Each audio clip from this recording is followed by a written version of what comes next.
Welcome to Otaku Saga. I'm Zero. I'm DK. And I'm Rizzo, and today on Anime Reaction, we watched the 5th episode of Time Travel Shoujo.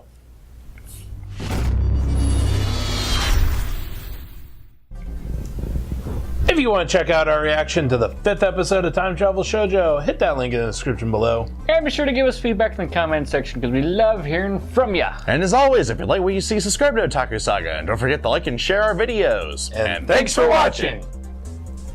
So, on this episode of Time Travel Shoujo, we have a new idiot in time. Actually, I think that Waka is probably the smart one. Book smart, yes. Very book smart. Still an idiot. She tends to overreact. That should. A lot. And it's hilarious. Well, but yeah, so Waka reveals that she found the other necklace. The other armadillo necklace. Teehee. And so her and Mari go back to 19th century London to meet what's his name? Michael Faraday. Yeah, Michael Faraday, who was a pioneer in electromagnetism. Well, you know, Faraday cages. Yeah. Yeah.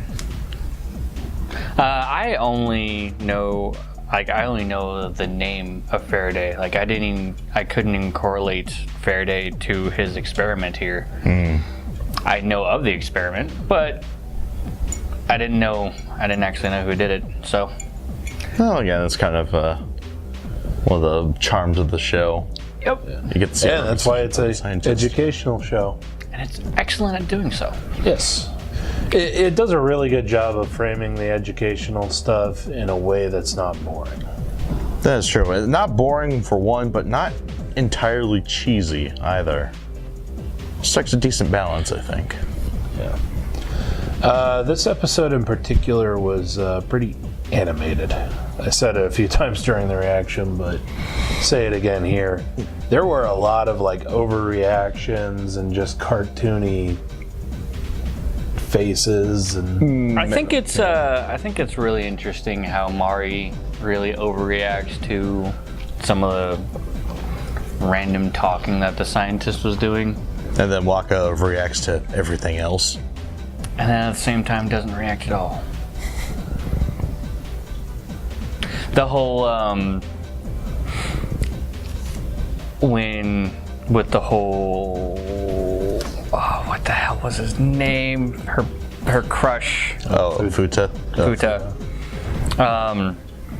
You know, during the beginning of the episode, she ends up angering Futa because she's like, you know, you can't just do soccer. You gotta, you know, study other things too.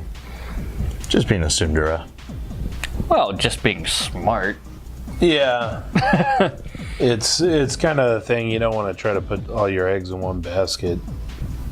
As far as the whole sports thing goes, I mean, you think how many student athletes there are in colleges here in America, and how many of those athletes actually end up going pro? That's true. I mean, such a small number. Well, even getting to go to college on an athletic scholarship is quite slim. Well, yeah. So you think about all the student athletes in high school, and then the number whittles down into the students that are, or the athletes that are good enough to continue playing their sport in college. And those are only a few sports they can do that in anyway. Yeah, and then to be good enough at your sport to be able to go pro, it's slim to none odds. And even if you make it in the pros, there's no guarantee you'll stick around for long enough to, even earn a living. Yeah, to set yourself up for life. Yeah. So there you go. You always got to have a fallback. So, I mean, like, even looking at our personal experiences with our high school, you know, we actually had an NFL athlete in our high school. Yeah.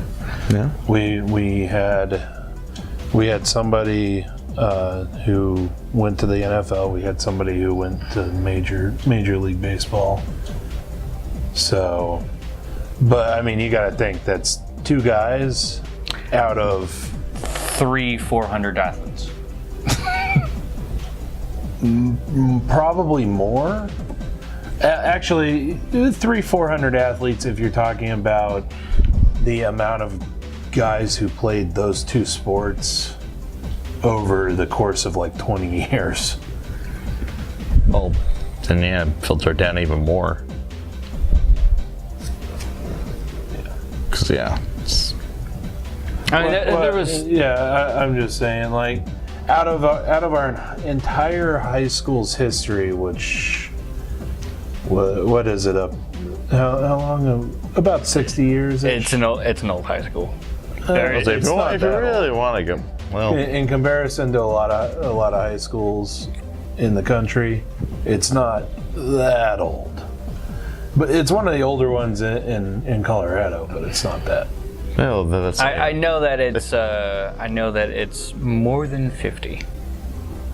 But yeah, even going back the entire history of our school, which is we'll say roughly, thinking about as far as professional sports go, we'll say in the past 60 years or so. all right. I mean, there's maybe a handful of professional athletes that came out of our school. Yep. And coming from our school, I remember 3 for sure. Yeah. and then I mean that's just one school, and I mean the state probably only gave out another handful. There really isn't that much. Well, the point being, it's a long shot to go pro. It is. Yeah. You really gotta love what you do and really be good at it. Yeah, it's not just that you have to love what you do. You have to not only love what you do, but be really good at it and be willing to put in, 8-10 hours a day training. Well, actually, I think it's even worse in Japan because, well, in Futa's case, there's only one sport, soccer, that he's really going for. Yeah. And also, I forget how many teams are in the J League, which is the domestic league over there. But you got to figure out of Japan is about half the population of the United States, right? So about 115 million people. You have to filter that down to find a spot on some 11-man teams. That is a hell of a long shot. Well, yeah. So, I mean, to be fair, most of the teams probably have like. Well, they have reserve rosters. I'm not sure what the maximum roster for a soccer team is, but most of the teams probably have like 20 or 21 guys. 11 with like what, 5 or 6 substitutes or something. Anyway, we've gone way too far on that topic. The Otaku Saga specialty, talking about random shit that really doesn't matter in the long run. But long shot. Waka was right. Yeah. Like, she really was. In terms of sports. In terms of what Futa is trying to do. Like with his life. Waka is right. Because if he continues the path that he's going, and he doesn't make a pro, which let's face it, he probably won't, he's probably going to end up doing like part-time work the rest of his life. So she's only looking out for him. He gets extremely hurt about it, and teen angst. Yeah, there was no reason for her to feel bad about it. Yeah. But I mean, at the same time, it is sort of a damper when someone tells you, you should probably think about Plan B. Yeah. C, D, E, F, G, H, I. Don't quit your day job. Pretty much. That hurts.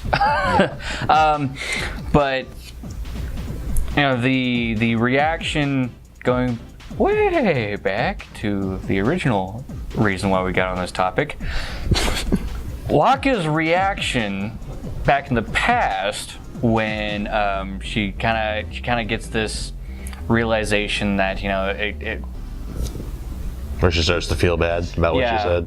Where she gets the realization that the situation that she has time traveled into, as far as the fact that Michael Faraday didn't know how to do math because he came from a very poor family. Yep. The realization of the similarities between the two Between Faraday and Futa. Yeah. Yeah. I was actually kind of surprised by the almost non-reaction there. Yep. So that was pretty interesting. Well, yeah, it was a bit more moody. So it was just like, oh, damn, I feel bad instead of oh shit. Yeah. Yeah. You kind of got more of the I guess gut punch from the flashback and just the long face that she had. Mm-hmm. Not sure if that was quite enough, but You could have gone either way with that. yeah. The rest of the random reactions and facial expressions, especially when Mari comes back alone from the past. Wow. There he is.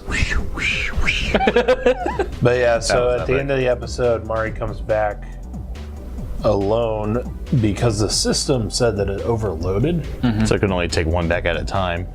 Yeah. It can only effectively take one back at a time. And Mari totally forgot how to tell Waka how the compass works. Whoops. So, yeah. Next episode, which is, by the way, only our second two-parter episode In this series, yeah. in this series, has Waka still back in 19th century London. Yep. It's like she's going to be the one to solve Faraday's little problem with his patron or something. So, a little focus, perhaps. Meanwhile, the behind-the-scenes organization The Time Cops. has I'm not entirely sure what they are. gotten a hold of a ex-researcher that was working with Mari's dad, who explains to them with quite some persuasion What they were developing, what they were working on. Basically, the experiment went, they made an apple disappear. They don't know where it went, but it reappeared in the exact same spot except it was rotten. Which means that when it traveled to the past, it was there for probably a couple of weeks.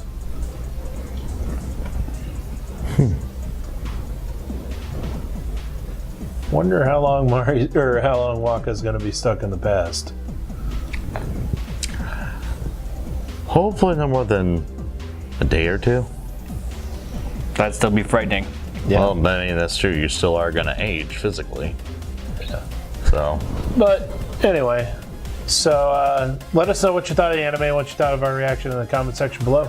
Hit thumbs up if you like it, thumbs down if you don't. but that's going to do it for this episode of Anime Reaction. As always, I'm DK. I'm Zero. And I'm Rizzo. See you next time!